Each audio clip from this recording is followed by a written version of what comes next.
you guys gotta wake up. We're gonna wake up for this one. All the information that we learn is amazing, it's necessary, but it means absolutely nothing if you're not protected. Everyone's asking, how can I get this contact or be a part of this? If you're rushing to contact with people and do X, Y, Z, and you're not protected, everybody's making off of it but you. So I want to step in. People ask me, what's one thing that's absolutely frustrating to you, if any? And at first I said it's very hard for me to, there's not really frustrating, I just want to empower people. But when I thought about it, it is. The one thing that's frustrating to me is that we do not know our value. We do not know our worth. We have to operate that we are worth more. Who am I? What I do is an attorney. I protect people through contracts and intellectual property. But who am I? I'm a person, in the word of Toni Morrison, I'm a person who is empowered to empower and freed to free.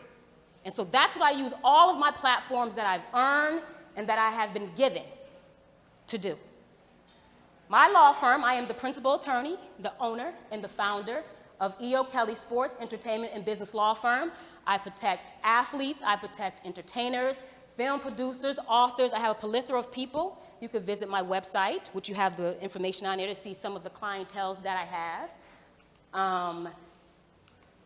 Oh, everybody have a copy of these slides. So you probably can't see it well up here. You don't need to see it well up here, but you have a copy of the slides in your folder.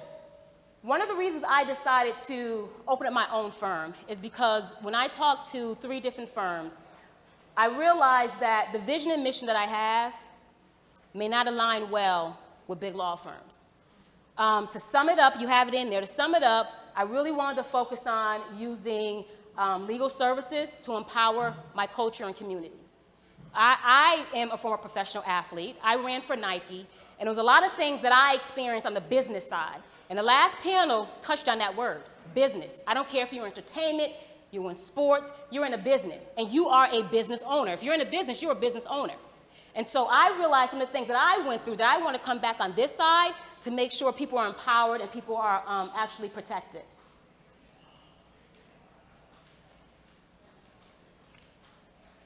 So what I want to talk about today is we're going to start off with intellectual property first.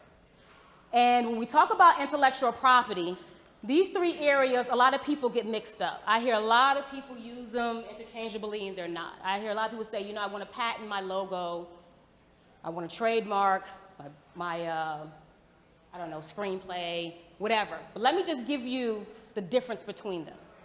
A trademark is a protection of a brand. So that's where you want to talk about a logo, a slogan. We'll get into more of that later. A copyright, you want to protect creative authorship, original creative work of your authorship. You want to make sure that's protected. I want to stop a little bit on copyright because a lot of times, and when I'm talking about artists, I'm not just talking about singers, I'm talking about creatives, period.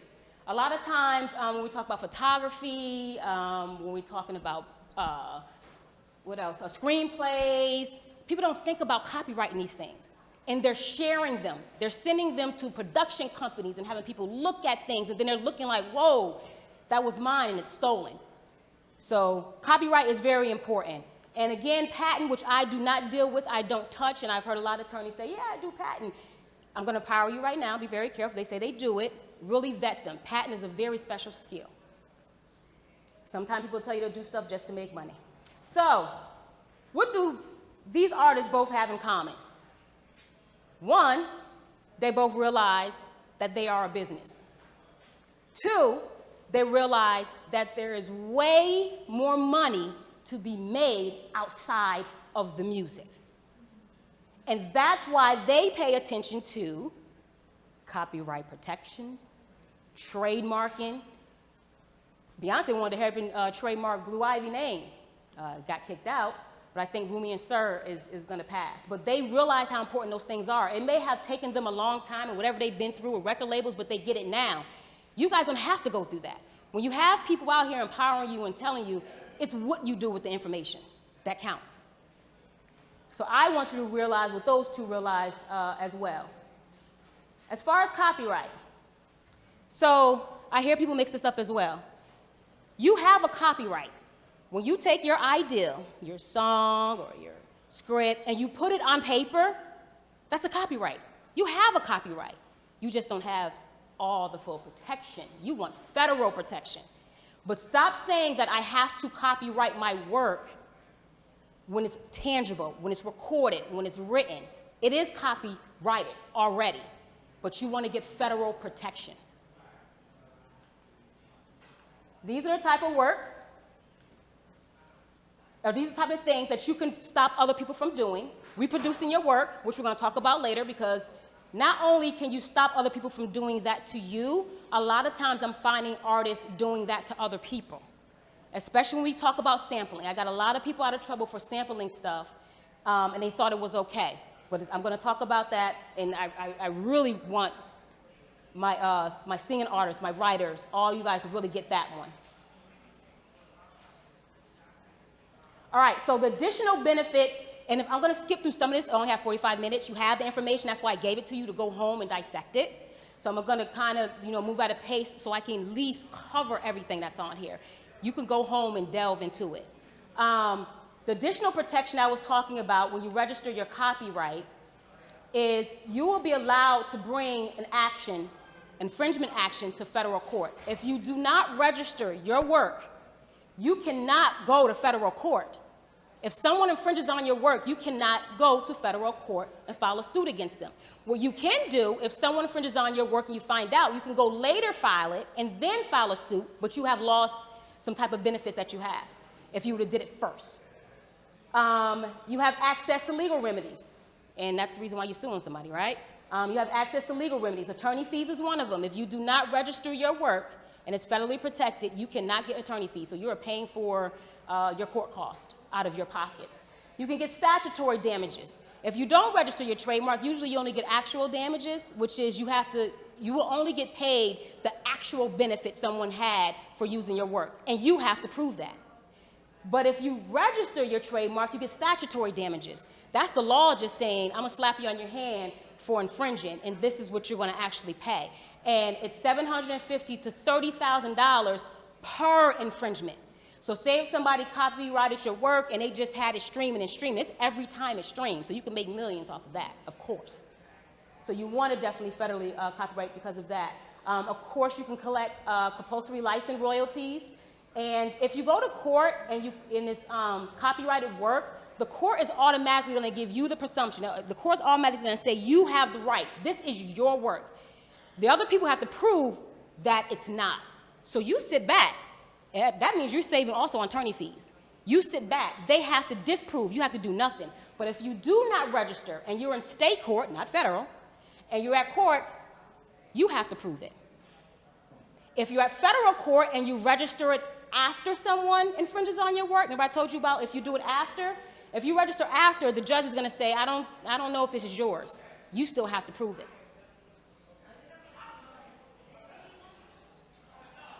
So I talked about earlier the type of works that you will copyright. Again, if you're an author, literary work, work of visual arts, so photographer, so you got photographs, sculptures, drawings. Of course, if you're an artist, your composition, any musical work, if you have a song recording to that and you own that right, you want to also copyright your sound recording, which you make a lot of money from if you do so. Sync licensing and everything like that.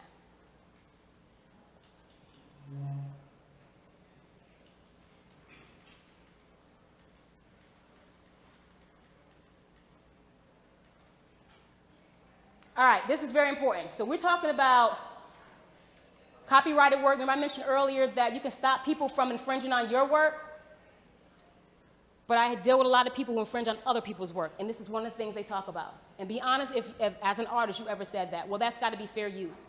Or I've seen people on YouTube, everyone's doing it, so I know we're absolutely fine. It's fair use. Or I only took a little bit, it's fair use. People are using that word and don't even know what it means. It's a defense that you would raise in court. So if it's a defense, you're already admitting you infringed on somebody's right. People don't realize when they're saying that, no, it wasn't infringement, it's fair use. Well, that means it is an infringement, and you're saying that you are going to be protected in that. You have a defense in that. But let's talk about that, because this is not the case. So there are 4 factors that the court's going to look at to determine if something is fair use. They're going to look at the purpose and character of the use that you have. in your song or whatever you use for somebody else, it could be somebody's photograph as well, did you create something new or did you literally copy it verbatim? They're going to look at the nature of the copyright work. Is it something that's published versus something not published? Is it something that's factual or fictional? And they're going to look at the amount that you took. This is the one thing everybody always talk about, was only a little bit. They'll look at the amount, but guess what? If it's a little bit, they'll look at if it's the heart of it.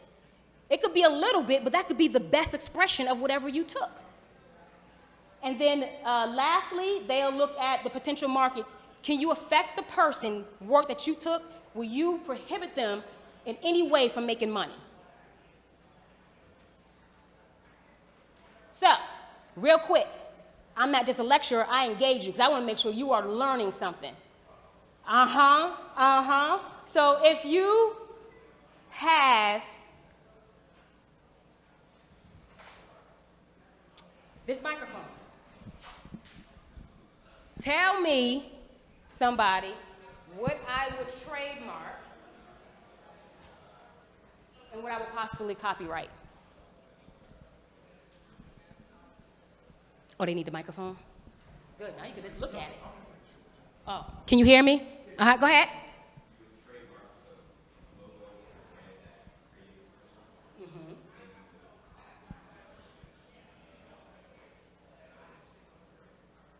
And guess what? If you look at the list I gave, you can actually, when you have logos, there's underlying layers that you can actually copyright. But what you will copyright is the commercial or whatever I would use to sell this microphone.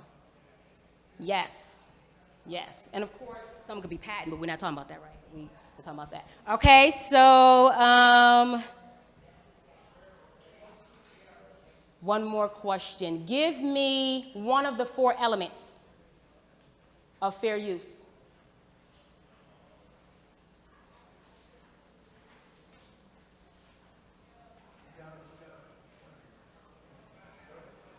All right, just yell it out too if I'm not looking. One of the 4 elements that courts look at to determine if it was fair use. There you go. Good job. So now I want you to look at this case right here. Turn to the first case that you have. And I'm going to summarize it. In this case, you have the plaintiff, Anthony Barr, rest in peace, or it's Barre, because it's New Orleans. I don't know if I'm pronouncing that correctly. But he was a comedian and a music artist from New Orleans, and he had a YouTube performance. And in 2010, he created a video that was entitled Book of the Hoes from New Wildens, in which he said the phrase, what happened at New Orleans, and a video titled A27 Piece, featured him saying, oh yeah, baby, I like that, and on and on. Well, you had a defendant, I guess you could have figured out who it was when you seen the Carters, Beyonce Knowles, and I love Beyonce, but she's known for taking, so. But you have Beyonce Knowles and her co-writers who performed the Formation song, and they used those snippets from the video. He passed, he was murdered, but his sister's estate continued the fight. Do you think they won? Do not cheat. I did decide to leave the answers in there because I want you to go home and study this, but I don't want you looking at it right now. No. They did not win. Why not?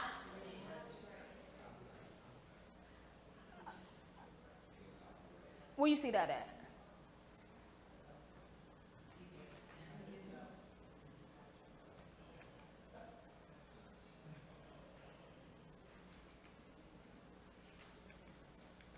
So first of all, now you can turn to the next one. The court looked at the 4 steps, and it was copyrighted.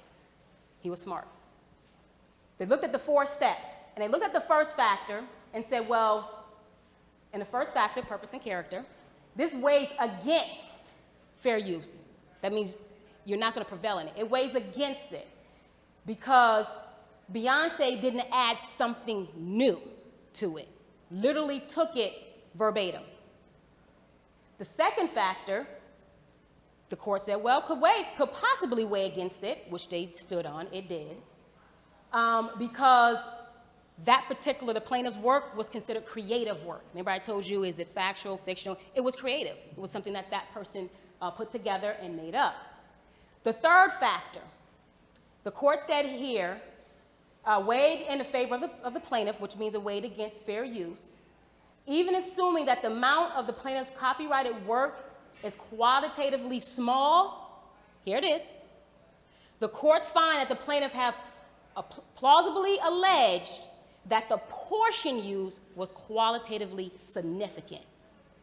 So didn't I tell you when they look at these elements, don't say because it was just a little bit. The court's going to look at, is that little bit significant? That could be the heart of everything. And then the final factor, the defendants didn't raise an argument saying that Beyonce use can prohibit them in the market. More than likely, probably would help it. But the courts allowed them to amend their complaint and put if they felt it would harm them. And the court found in their favor, and Beyonce lost. Yes. She lost.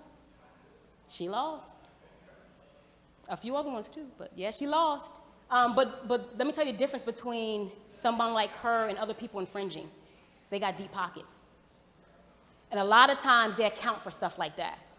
We don't have deep pockets. That could be your whole career over right there. So stop sampling unless you get approval to do it. Yeah. I was heard this case and I didn't hear anything else about it. And that's how it works. Yeah, that's how it works. But they're out there. That's why I gave you a copy. You can look up the case. You got a couple of cases in here to look up the copy. Look up the results. Let's see if I want to cover this one real quick. This one, any photographers? Is anybody here? If there's a photographer, this person took a picture of somebody's website. They were using it to promote an event that was going on. And the person had on their website that all rights were reserved.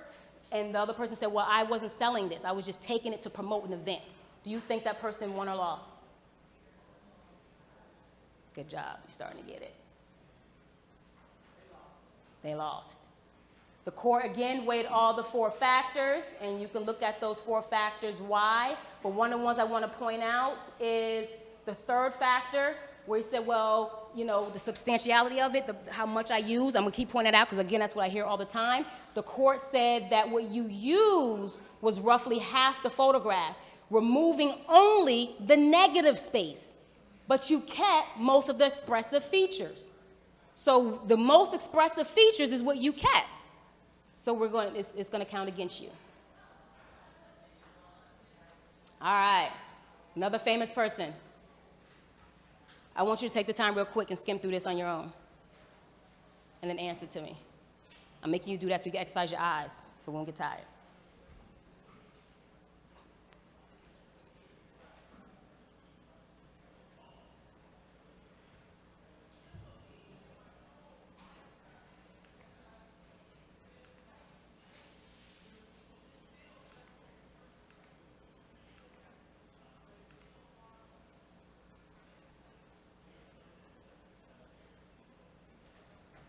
All right, do you think that Cash Money won? He took a portion of what one person said, changed the word, jazz, from what the other person had. Do you think they won? Don't look. No?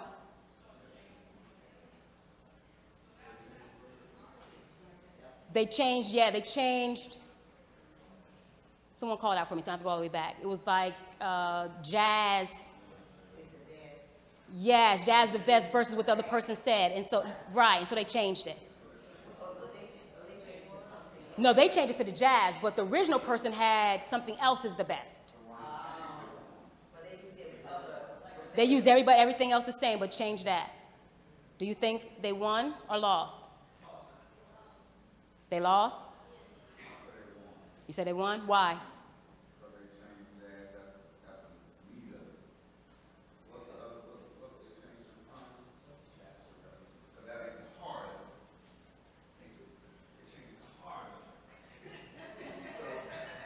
It's funny, but he is absolutely correct. And the reason why I put this in here is to show you another thing. It depends on what judge you're in front of. Even when they're looking at four factors, remember that's the four factors that a human is going to decide how you weighed against them. So that's still not bright line rule. That's what I try to tell people too. Well, if you're in Georgia, you may. You're in California, you may not. So stop even using fair use. But no, yeah, they won because they felt that was the heart of it, changing that alone. Because of that, it made it transformative. And so the last case on here, the only thing I want to bring up from this one is this person did infringe on the plaintiff's right, and the person's defense was, I didn't intend to. I did not mean to do that. There was no intention. And usually laws look at your intention. They did not intend to do it. Did they win or lose? They lost? Why? That's beautiful too. Yes, ignorance is not a defense. But they lost because that is what the court said. Our 4 prongs that we look at, innocence is not one of them. So we can't consider it. Remember I said if there is an infringement, if there is some type of infringement on somebody's right, and you talk about fair use, that's the defense you're choosing to raise, they have to look at the 4 prongs. And innocence is not one of them. So stop saying, I didn't intend to do it. Or everybody's doing it on YouTube, I thought it was okay. It doesn't matter if you thought it was okay. And as a rights owner, just think about this. I want you to think about this for a moment. You own something. You have the right to allow somebody to do it and stop the next person. Just because you didn't do anything to one person doesn't mean that you're not going to do something to somebody else. So stop paying attention to what people are doing. All right, so again, now we're going to trademark real quick. You protect your brand, word, symbol, slogan, design, sound, or color. Just like copyright, it does not have to be federally registered, but just like copyright, you have more protection if it is. Because if you are using something, any of those things that I listed, if you're using it and you're selling some type of product or service, you already have a trademark. You just put TM. You can't put R. You have to federally register in order to put R, but you can put TM. You have trademark common law rights. That means in that particular geographical area, you can stop somebody from using it. So if I'm just using it in Georgia, I can stop somebody in Georgia. However, if you don't register it, someone can coexist with you in all other states.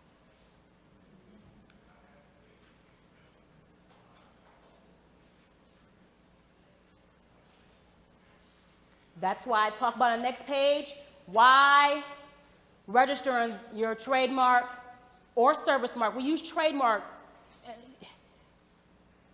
commonly, but you have a trademark if you have a product. You have a service mark if you're actually providing a service, but we just use trademark interchangeably. But these are the rights that you have. If you look at point number 2, if you have, for unregistered trademarks, if you have registered versus unregistered trademarks, there are 2 positions you can be in. For unregistered trademark, remember I talked about the same thing with copyright, you have to prove to the court, non-federal, because you can't sue them in federal court unless it's federally registered. If you're in state court, you have to prove to the court it's yours, which means you're spending more money. You're spending money to prove something's yours. But if you register it, it's the other way around. I have the fees of how much it costs to file the application, and that's per class. There are tons of classes that you want to register your trademark in. You may be selling clothing, that'd be class 25. You might be selling cups, that's another class. It could be entertainment, that's another class. So it's per class. People ask me, and I want to touch about this real quick, especially if you have a logo, I want to trademark this whole thing. Well, it depends on your budget. You may want to register your logo, slogan, or design to get the broadest protection and then come back later and then narrow it down. What I mean by that, what you trademark is what you're protecting. If you don't trademark it, you're not protecting that. What are you saying by that, Ellakisha? Okay, if I have a logo and it has some words in it and all this, with a design on it, if I just go register the standard mark, I'm registering you can't use this standard mark at all. So somebody can't take that logo and put that standard mark on there. So say if my logo said Real Men Run and I had everything together, I just registered the standard mark of it. But if I register exactly what it looks like, someone just can infringe on using exactly what it looks like. Does that make sense? And just like when you register your trademark in a particular class, you're only protected in that class. An examining attorney can allow someone to have a similar trademark if it's in a whole other class, if it doesn't cause a likelihood of confusion. I'll get into that in a minute.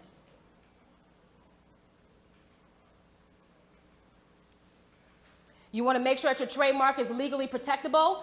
When people come to me and they ask me about registering a trademark, the one thing, again, I just talked about likelihood of confusion. I do what's called a search, a clearance search, to see if someone already has something out there, exactly what you're doing, or similar to what you're doing in the same market or any market that can cause confusion. If they do, more than likely, the examining attorney will kick it out. You don't get any money back. There's no such thing as refunds. Whatever you put in, that's it. That's why it's important to do a clearance search, at least. Even if you're not ready to move forward with paying for registering a trademark, do a clearance search, because if you walk around with this brand, you putting all this work in, and then it's time to move forward with that, you may have to rebrand because you never did a clearance search. And then you also want to look at strong marks versus weak marks. If it's a weak mark, more than likely it's going to get kicked out. And if you go all the way down to the other end of the scale, something very creative, something very unique, then it will make it through. And these are other things too. I just listed just some of the 9 that the examining attorney will look at. All right. Quick question for the trademark. Give me a reason why the examining attorney may kick out your trademark.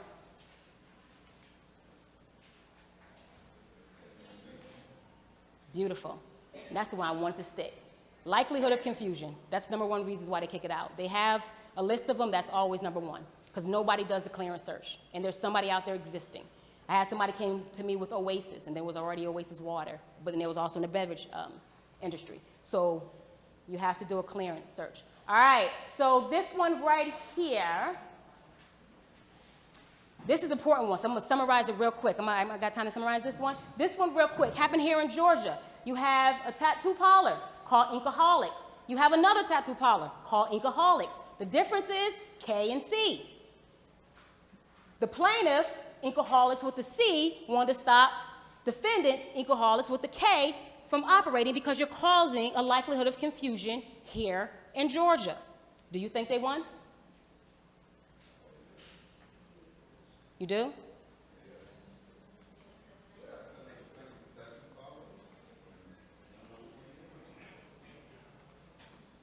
As you read through the case, if the first person had a federally trademarked logo, yeah, it wasn't. Actually, the second person ended up getting the federal trademark, but as you read through here, slowly, the second person, although they got it after the person in Georgia was already using it.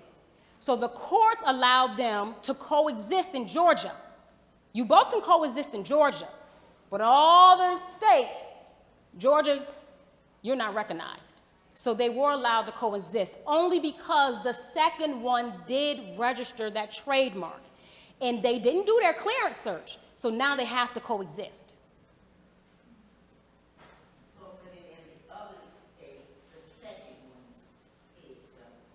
That's it.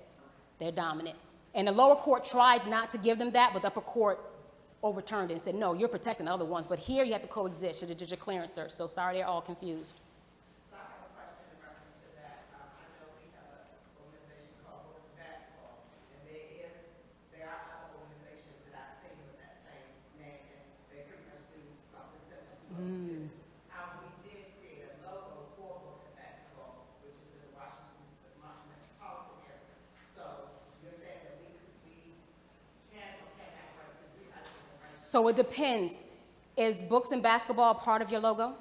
Is that anywhere on there, or is that just what it's called and your logo is something? It's part of it. Yeah. So if it's part of a logo, and if somebody else registered it, because you're going to register that standard mark. Standard mark is part of the words that's on there.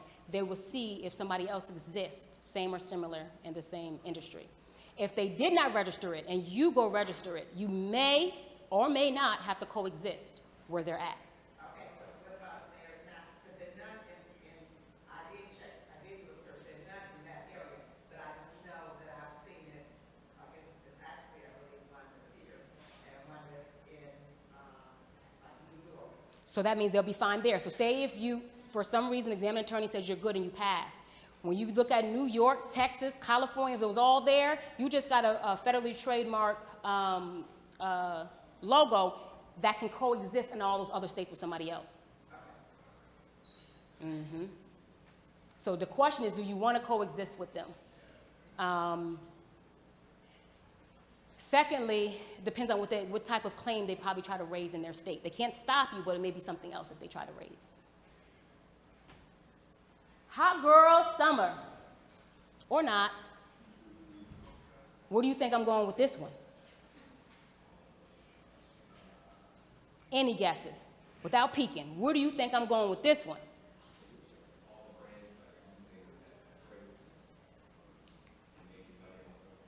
You're so close. There are 7 registrations, I copied some for you, for Hot Girl Summer and Hot Girl May. I just pulled out Hot Girl Summer. So this is what kind of bothered me. Now, I don't know the depths of her story and what she talked about with her record label, but I do know when you register your trademark, whoever the owner is, that's the owner. I don't care what conversation happens off record, whoever this person, that's the owner. And so on here, first I put this one up is because this owner, if you read that name, has nothing to do with the record label, has nothing to do with Meg. And this person registered on July 10th. Applications go by, first come, first served date. That was registered for class 25, which is shirts, clothing, and all that good stuff. Another one was submitted, this time by Theory Entertainment. Anybody guess who Theory Entertainment is? Theory Entertainment is the company that oversees the record label that Meg is on. So Lyle's record label registered for the rights of Hot Girl Summer. Not Meg, the record label. Not Meg. I don't care how much work she puts in, how big she makes it. They are the owners. I don't know the conversation they had off record. However, if there's ever a disagreement, they're the owners. The problem, class 25, clothing, this was filed on July 21st. That's after that other person. So they may not even get this. They may have to pay that person a whole lot of money. And they're squatters. They're website squatters. They're trademark squatters. They listen for different things going on. They try to help and grab websites, domains. They try to trademark stuff. But that's going to be interesting. I want to see how. I'm going to follow this one to see who wins that one. Again, Hot Girl Summer, the record label. Oh, this is another person who came afterwards. I want to show this one because this one's July 24th. This person's just out of here. In class 25. Everybody wanted shirts. Everybody wanted shirts with Hot Girl Summer. Too late. And then the record label also I put the other stuff in there because it's a different class. Everything else is the same. They just registered for streaming of music. That's class 38. And a list of other classes as well. So, Meg, I hope it doesn't turn into a cold girl winter. That's all I'm just saying. All right. So that's that for that. Am I good on time to wrap this up right here? All right. Contract. So before I just go into that, you see why it's important for you to trademark your stuff. We're all out here, and we're existing with our business. We're collaborating with people. We're asking people how can I become a part of this. We're trying to expand. We're trying to go global, and we're not protected. The more you go out there, the more people recognize you, the more people know you, the more people love you, the more they want to steal your stuff, the more they want to control you. They want you to keep believing that you're the talent, I'm the business person. You're the business person who's going to enter into business with somebody else. So protect your business. Trademark. Contracts. Oh, this is how do I sum this one up? So I hear a lot of people say, okay, well, I entered into a contract, verbally, written. Yes, there's some contracts that are protected orally. I'll get into that. But there's factors that the court looks at to even see if you have a contract. Remember we talked about the factors with fair use? There's factors with the contract. Well, was there offer? Did someone promise to refrain from acting or to do something? Look at that. Did you accept it? Was there clear acceptance? Not just did they offer, did you accept it with the intent of accepting it? Is there consideration? Consideration is not just money. Is there any value? Is that contract worth any value at all? Is there mutuality of obligations? This is a big one. I want you to stick with this, you guys. In that contract, are both parties, all parties bound, or just one person? If all parties are not bound, the court says no, no one's bound. So this is not a one-way road. Make sure if somebody's bound to something, everybody's bound to something. Competency and capacity, big thing in this one. Entering into contracts with minor, people underage. Contract is voidable. They can get out.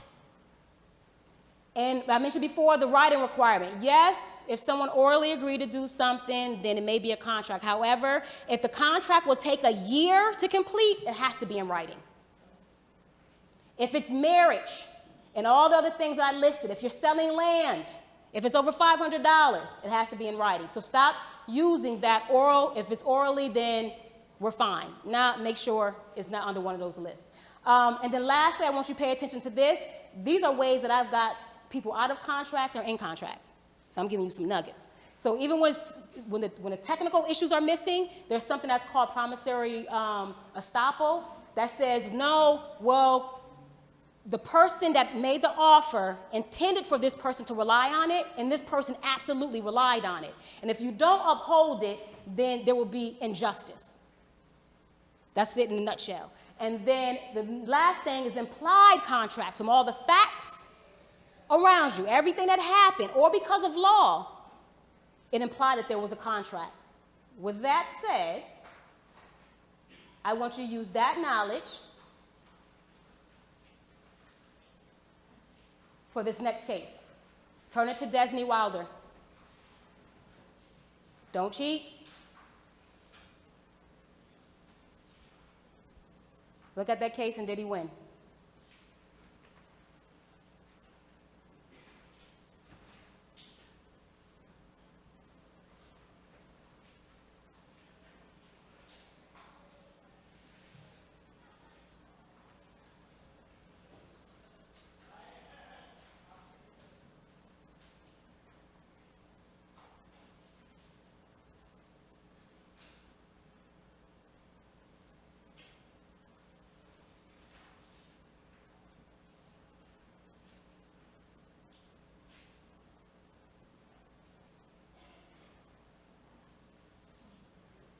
Yeah, stop sharing your stuff, people.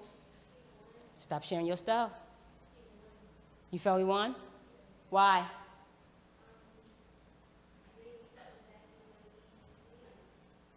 Okay.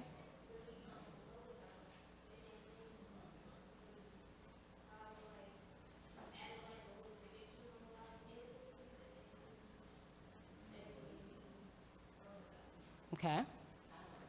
Different, okay. I'm an attorney. I love debate. I love seeing the opposing side. I good at check them out.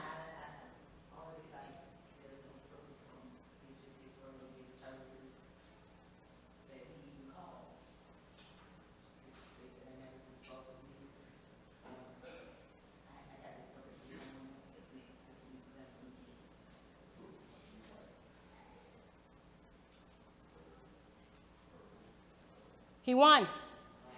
Not for that reason.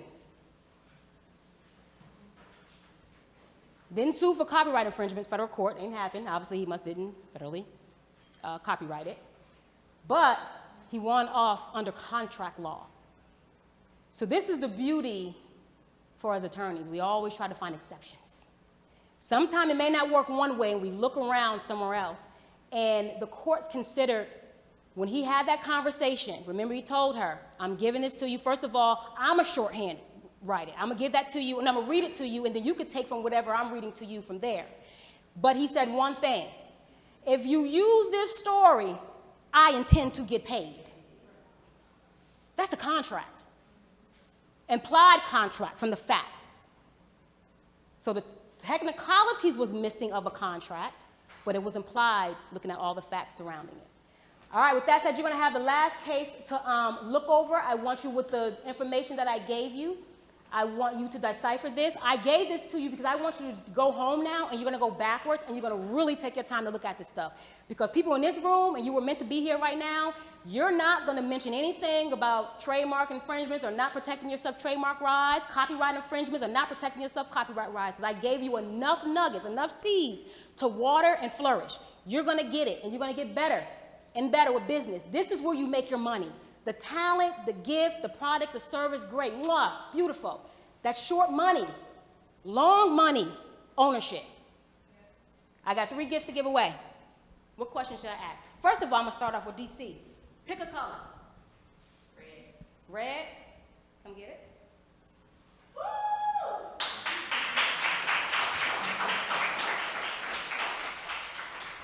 Can you read it? All right, think of a question, think of a question, think of a question, think of a question. Legal fees waived, contract draft up to 10 pages.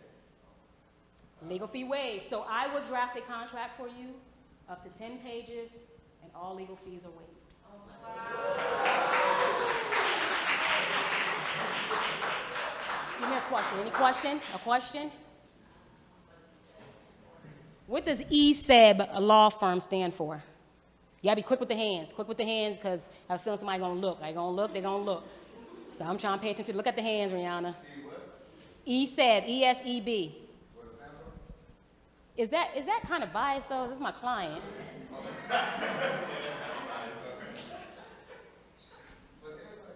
Who hands were first? That's true, but it was between these two. Pick a. This gonna go first. All right. I'm not repeating it now because you already raised your hand. You gotta go. Entertainment, sports, no? Go ahead. Okay, wait, hold on. I won't look. I won't look. It's entertainment, sports, and business. Yeah, billing, sports, entertainment, and business. What color do you want? I would say blue. All right, last question. Think of something. You two want to think, Keto, you want to give him anything? Or you want to, Carl? Anything? Give him something, whoever, what question? What question? Come on, Rihanna, what question want to give him? Huh? Oh, yeah, read it. I'm sorry. Legal fees waived, contract review up to 5 pages. You get a contract review for you. You don't have to pay. That means this is a big, woo, we got to think of a big question. What are,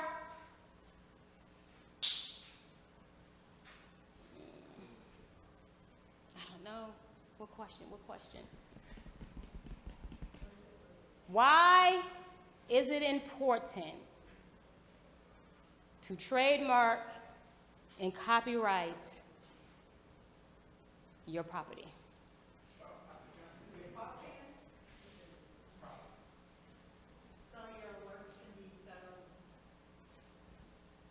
That's it in a nutshell.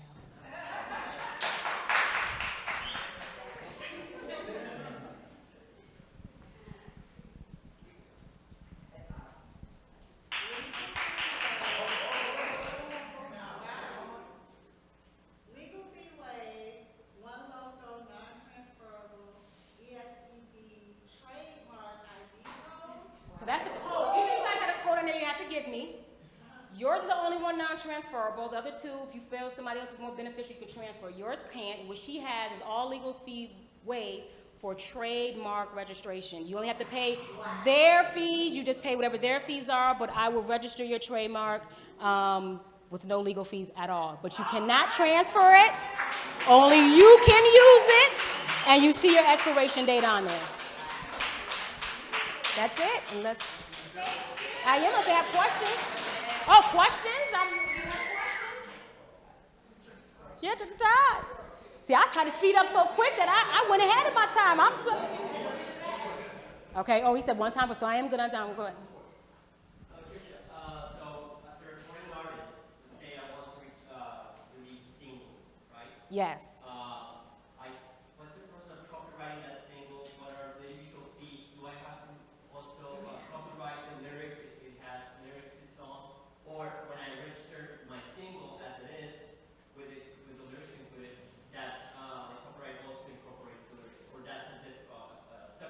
No, it's all together. If you own all that, so I'm qualifying this answer saying that. If you own all that, there's no collaborators, it's your work, all of it. You're gonna copyright the lyrics, the composition, the sound recording, everything together. You can do all at the same time on copyright.gov. But it's just one copyright. It's just that, it's that one copy. You just choose sound recording for the sound recording, and you have the composition for the written part.